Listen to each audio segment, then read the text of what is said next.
আসসালামু আলাইকুম everyone, welcome to my another video.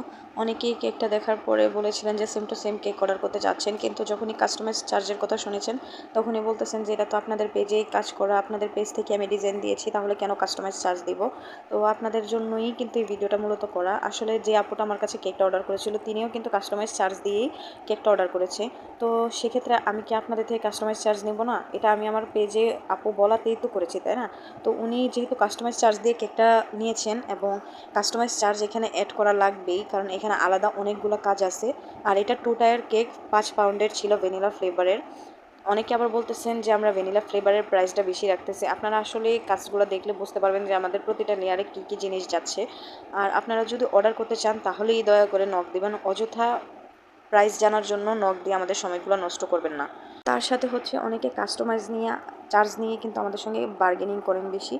Customise চার্জটা আসলে ধরা হয় কেন সেটা আপনারা যদি কয়েকটা ভিডিও দেখেন তাহলে বুঝতে পারবেন। কাস্টমাইজ চার্জ ধরা হয় মূলত এই কারণে যে আপনারা যে ডিজাইনগুলো আমাদেরকে দেন সেগুলো আপনাদের মতো করতে গেলে আমাদের অনেকটা সময় লাগে। যেমন এই কেকটাই দেখেন, এই কেকের ভিতরে আমাদেরকে অনেকগুলো আলাদা জিনিস বসাতে হয়েছে, নন এডিবল বোল বসাতে হয়েছে এবং ছোটো ছোটো অনেকগুলো কাজ আছে। আর এই কাজগুলো করতে কিন্তু আমার অনেকটা সময় লেগেছে। আর আমি যদি একটা সিম্পল কেক করি সেক্ষেত্রে কিন্তু আমার এতগুলো সময় লাগার কথা না, তাই না?